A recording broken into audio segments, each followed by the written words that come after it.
Slovenia, a country in the heart of Central Europe, at the point where the east meets the west and the Alps meet the Adriatic Sea. With a population of 2 million, Slovenia is one of the smallest members of the European Union, as well as one of the most recent ones. Slovenia's capital, Ljubljana, is a medium-sized town with a history going back 1,000 years. Today it has approximately 300,000 inhabitants and boasts a lively economic, political and cultural life. Among other things, Ljubljana is a university town and its university medical center has acquired an international reputation for its many outstanding achievements.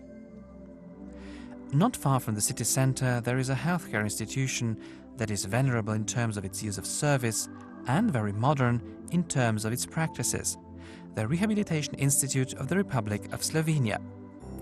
Over 10,000 patients are treated there every year under the care of highly qualified experts for integrated medical, occupational and vocational rehabilitation of people whose motor functions have been impaired or lost as a consequence of disease or injury. Every person comes here bringing their own story, as well as their fears and hopes that the expert staff will be able to help them. There are people who have suffered severe trauma to the spine or head, others who have had a stroke, and others who are victims of degenerative diseases or injuries to the central and peripheral nervous system. Highly qualified experts from all pertinent fields draw up detailed rehabilitation plans for each patient individually. The first step is to determine the factors which are causing or accompany locomotor disabilities in a patient. This is done by using state-of-the-art diagnostic equipment and techniques. At our institute, we carry out functional diagnostics of the motor system, neurological disorders, and the internal medical aspects of disabilities in patients in rehabilitation. These examinations enable us to assess the remaining capacities for the participation in programs of physiotherapy and rehabilitation, and to assess the permanently diminished capacities. The core of modern physiotherapy is treatment with movement and teaching motor skills, either lost through injury or never developed due to a congenital disability. But first it is necessary to determine the scope of what a patient still can do. One of the methods introduced into clinical practice by the Institute researchers is an objective and accurate assessment of motor functions, which serves the rehabilitation team as the grounds for selecting appropriate therapy. Also highly instrumental is the patient's ability to cope with the efforts necessary in learning to move with aids and control his or her body. This is established with cardiovascular fitness tests, measurements of the vitality of the remaining limbs, and other tests. In addition to the clinical picture, also the patient's cognitive capabilities and general psychophysical state must be taken into consideration when drawing up an integrated rehabilitation plan. That is why the expert team includes a psychologist, a speech therapist, and a social worker.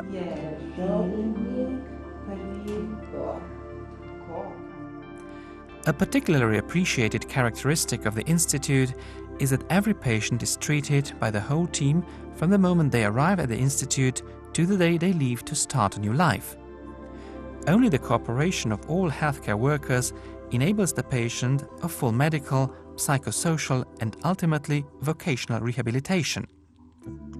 Every ward forms its own team in accordance with the type of injury or disease, consisting of experts specializing in the given pathology: physicians, physiotherapists, occupational therapists, speech therapists, psychologists, social workers. They all share the goal of helping the patient learn to lead an optimum quality of life despite their injury or disability.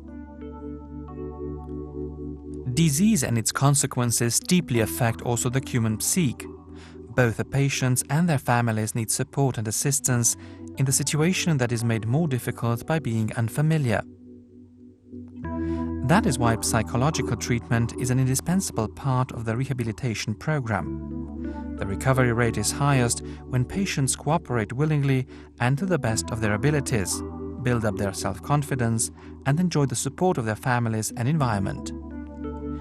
An adolescent who has had to discontinue his schooling after suffering a head injury in an accident would find it hard to rejoin his peers without the help of an intervention of our psychological service, which brings our experts in contact with teachers and school management. Such cooperation reduces the stress of re-entering the education system and improves the prospects for the future.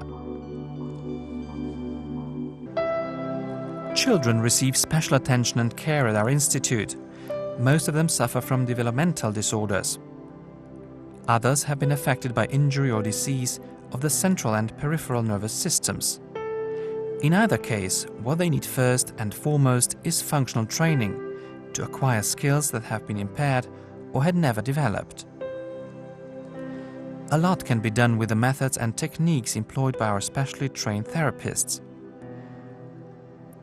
Almost without fail, however, the success rate is greater in the presence and with the participation of the parents. While they help their child master the tasks the child will need at home, they themselves gain confidence and establish a relaxed relationship with their child, which will help the child achieve whatever level of independence he or she is capable of. When a child has to stay in the hospital for a length of time, we enable also one of the parents to stay there. An important part of rehabilitation is acquiring speech and language skills, also with the aid of substitutional and supplementary communication. Particular care is dedicated to reintegrating children in the education process. Teachers for children with special needs work in close cooperation with kindergartens and schools to prepare the child for as painless a transition as possible. A special feature of physiotherapy is the use of biofeedback. It enables both the patient and the therapist to monitor numerous physiological processes and is very helpful in relaxing the tension in the muscles. Relaxation in water is more than just mere relaxation.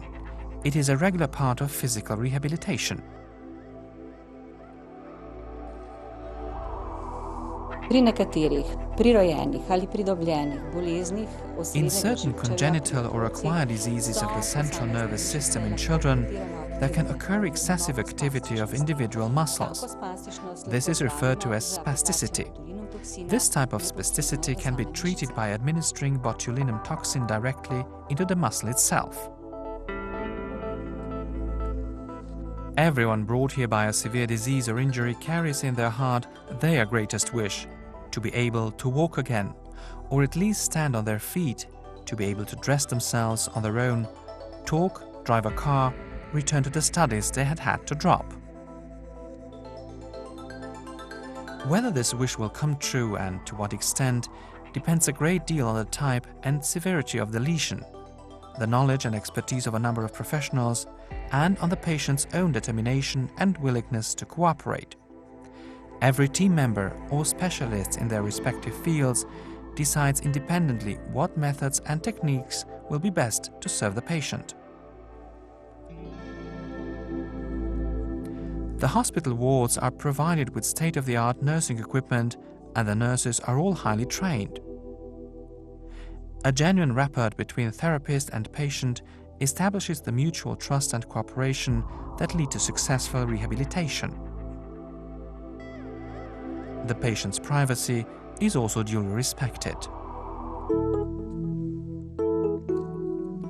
Just as much as private moments to contemplate the future, a person needs human contacts when getting ready for a new life, with family, friends, the outside world. There are quite a few opportunities for socializing here.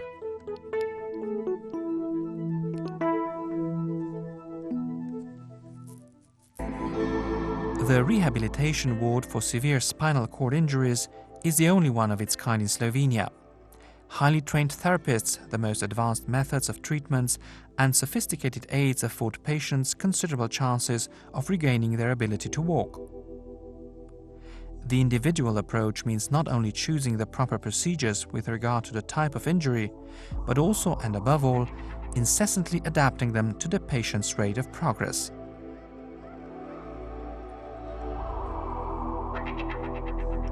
In the most severe cases of motor impairment, the range of methods used includes functional electric stimulation, a method that was first developed by Slovene experts and that has since proven its high level of usefulness at the Institute. With functional electric stimulation, it is possible to restore, at least to a limited degree, a motion that is no longer possible autonomously due to a lesion in the central nervous system. Functional electric stimulation has also been the basis for a highly efficient new method of wound healing. Neurological patients with severe disabilities respond well to sensory stimulation therapy, which helps trigger and enhance perception of sound and light stimuli. Also, patients suffering from head injury, multiple sclerosis, and muscular nervous diseases receive integrated treatment. Extensive specialist knowledge as well as patience and perseverance on both sides are required before a patient can achieve the optimum level of functional capacities.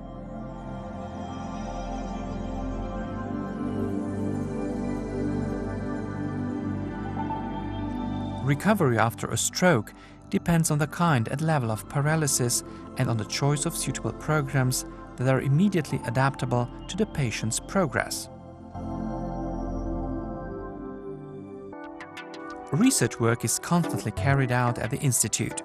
Engineers of biomedical technology develop and employ applicable methods for the specific needs of the clinic and take an active part in research projects that aim to improve rehabilitation methods in the long run.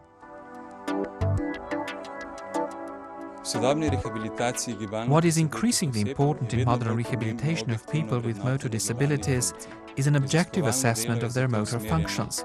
For this reason, research focuses on developing new measuring, diagnostic and therapeutic devices and methods. A good example is this apparatus for an objective assessment of balance. It serves both as a diagnostic tool and an instrument of therapy.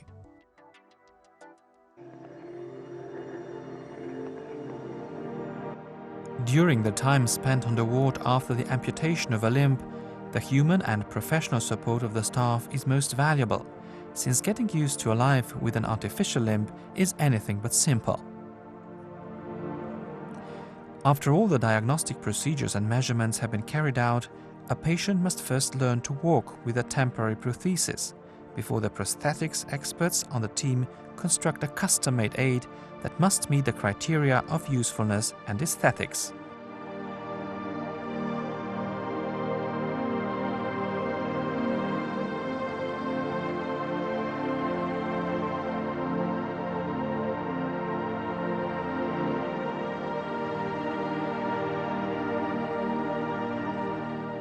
Learning to lead a new life with artificial or mechanical aids is very difficult and sensitive. For this reason, the aids have to be specially adapted to suit each patient individually. This is the domain of the Institute's engineers of prosthetics and orthotics, who combine in their work modern rehabilitation technology and medical knowledge. Thus, also very young children with congenital physical disabilities can learn motor skills early on.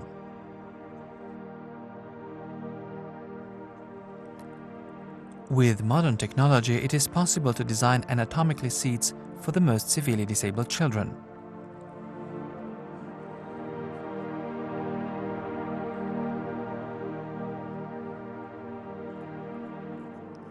Another part of integrated rehabilitation is occupational therapy, which again depends on the type and degree of impairment, the patient's age, and their abilities and desires.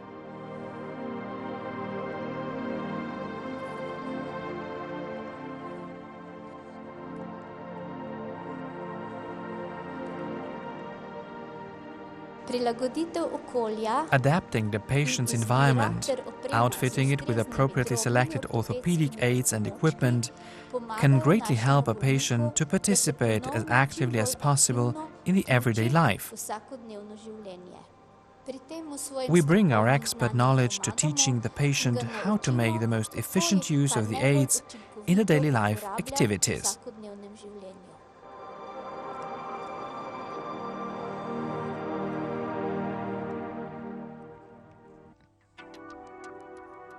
Nowadays, being independent for a person also means driving a car. First using a simulator, then a specially adapted vehicle that ensures reliable and safe driving.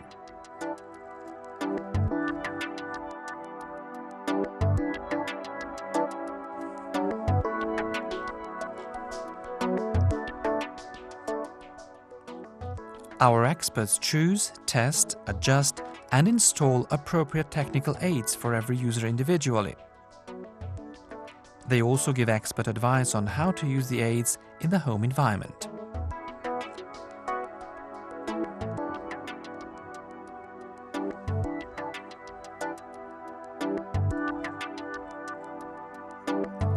For the most severely disabled, external computer units can be adapted to make distance education possible. And there is special computer software available to people who have lost their ability to speak due to weakness of the muscles or some other cause.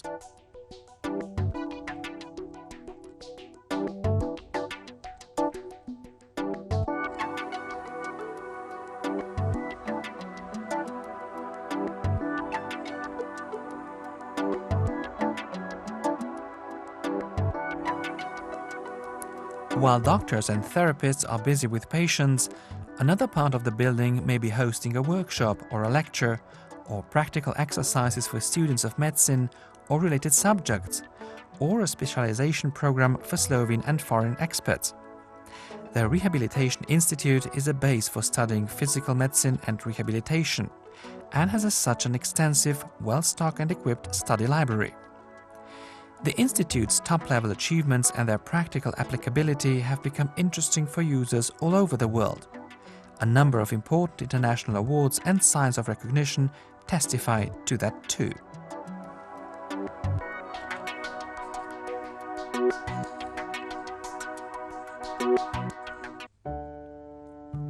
When a person has become accustomed to everyday life with impediments and has learned to overcome them much better than at the outset, other big questions arise. What am I going to do? Will I be able to get a job? Will I be able to return to my former place of employment? Work defines a person at least as importantly as family and friends, and this is the thought that guides the efforts of the rehabilitation team from the start. Psychosocial and occupational therapies represent the foundations for vocational training. Also here, experts help a person face him or herself, recognize their potentials, and learn how to use new knowledge and skills. Equally indispensable is the support of the family, friends, work environment, and of course, one's own motivation. Vocational rehabilitation is a complex process. It comprises a rehabilitation assessment, vocational training, and integration into the work process. The real goal of vocational rehabilitation, however, is not merely integrating in the work process, but securing long-term employment and advancing in a professional career. Contemporary programs of vocational rehabilitation have not been only devised for our patients, but also for other users, outpatients, employment agencies and employers when arranging the employment of the disabled. A plan is devised for each user individually by a team of experts from the medical, psychosocial and technological fields. It comprises a variety of work situations in which patients can test themselves and recognize their true abilities in a real work environment. This enables them to take more realistic decisions regarding their future training and integration into the work process than fears or excessive expectations would. The best outcome is, of course, when a rehabilitation program ends with actual employment. As an example of good practice, and also thanks to a lucky coincidence, even in the Institute's specialized pharmacy, which many patients return to when they need an aid or some medicine. But even if the wish to become fully employed does not come true, the goal of the vocational rehabilitation remains the same: to empower a person to approximate as much as possible an active, quality life. Another long working day at the Institute is drawing to an end. What are the feelings it has inspired? The satisfaction of the therapist whose patient has managed to stand on his feet. The relief of the patient who will be able to dress herself tomorrow. The enthusiasm of the one who will finally be able to drive off on his own. In short, a rediscovered happiness to be alive.